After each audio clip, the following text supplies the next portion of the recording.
On the western coast of modern Turkey lies one of the largest and most remarkable Roman archaeological sites, Ephesus. In its prime, it was regarded as the second most important city in the Roman Empire, surpassed only by Rome itself. Today it rests in a fertile valley, about 5 kilometres from the shoreline.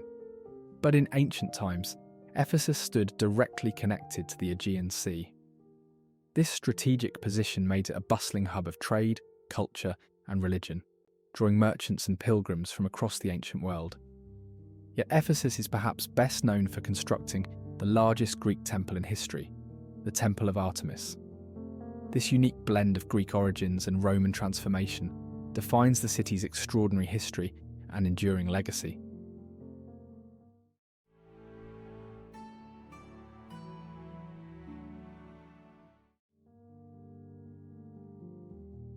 Ephesus predates the Roman Empire by centuries.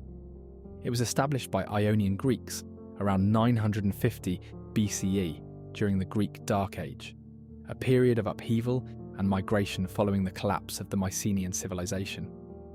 During this era, Greek settlers spread to new lands, founding colonies across Anatolia, the Mediterranean, and beyond. Ephesus, with its fertile surroundings and access to the sea, quickly grew into a thriving settlement. The original city was located near the modern town of Selçuk, where the coastline formed a natural bay. This geography provided an ideal location for trade and defence. Over time, however, sediment from the Cayster River filled the bay, creating the fertile plains visible today. As the coastline receded, the city's relationship with the sea would change profoundly, shaping its history and eventual decline.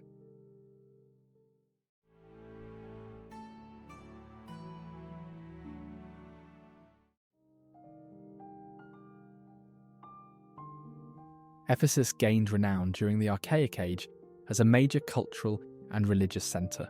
It was here that the worship of Artemis, the goddess of the hunt, wilderness and childbirth, flourished. Unlike other Greek cities that primarily revered Athena or Apollo, Ephesus became synonymous with Artemis, whose temple would become one of the 7 wonders of the ancient world.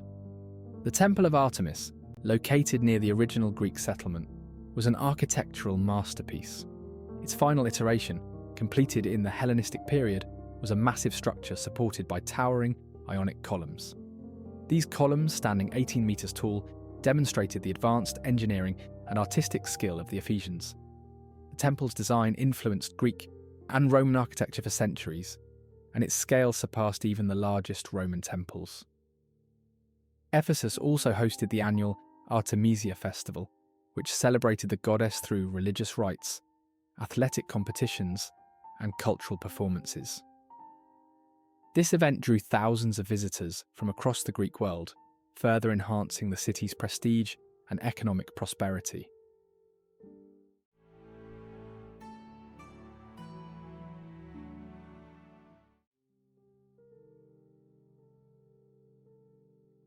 By the 6th century BCE, Ephesus had established itself as a wealthy and influential city.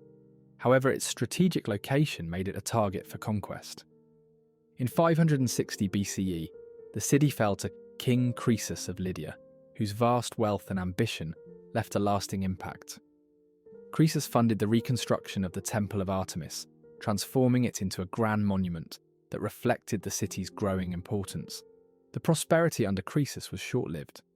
When he challenged the Persian Empire, led by Cyrus the Great, he suffered a catastrophic defeat, and Lydia was annexed into the expanding Persian territory.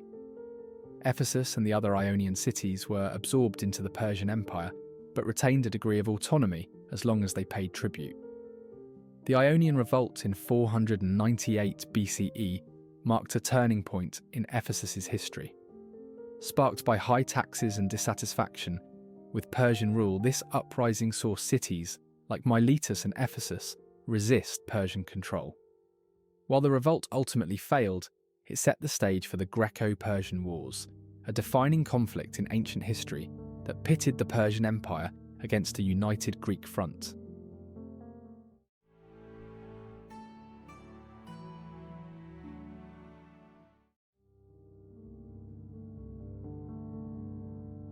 Ephesus experienced a renaissance during the Hellenistic period, following its liberation by Alexander the Great in 334 BCE. Alexander's arrival was celebrated as a moment of triumph, marking the city's release from centuries of Persian domination. At this time, the Temple of Artemis lay in ruins, having been destroyed by an arsonist, an event that, according to legend, coincided with Alexander's birth. Although Alexander offered to fund the temple's reconstruction, the Ephesians declined, choosing instead to finance the project themselves. This decision reflected their civic pride and independence.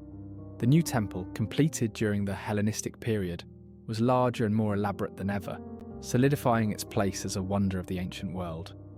Following Alexander's death, Ephesus became a key city in the Hellenistic kingdoms that emerged from the fragmentation of his empire. Around 290 BCE, the city was relocated under the orders of Lysimachus, one of Alexander's generals. The new site, situated between two mountains and near a natural harbour, provided greater protection and access to trade routes. According to legend, Lysimachus forced the relocation by blocking the drainage system of the old city during a storm, flooding it and compelling residents to move.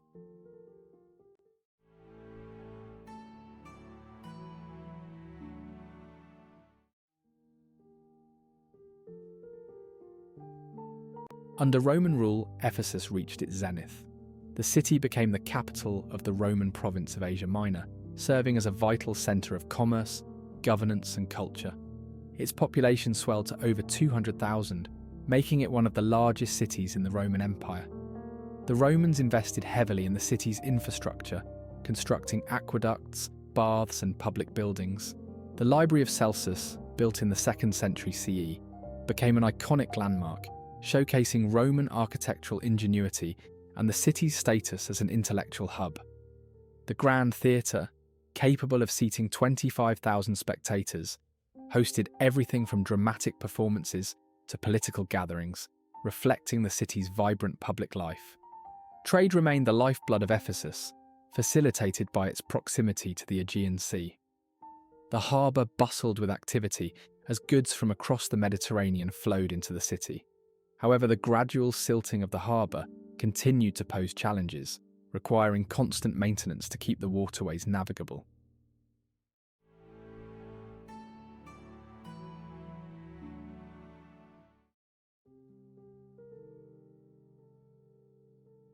Ephesus's decline began in the late Roman period, exacerbated by natural and political factors.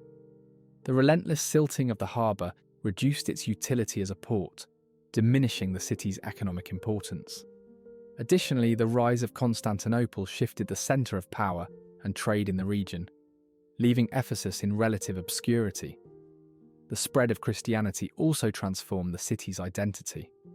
Once a bastion of pagan worship, Ephesus became an important centre for early Christianity.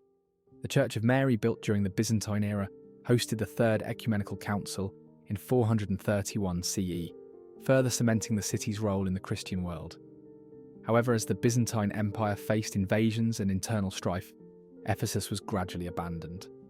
Today, the ruins of Ephesus offer a window into its illustrious past, from the grandeur of the Temple of Artemis to the sophisticated Roman infrastructure.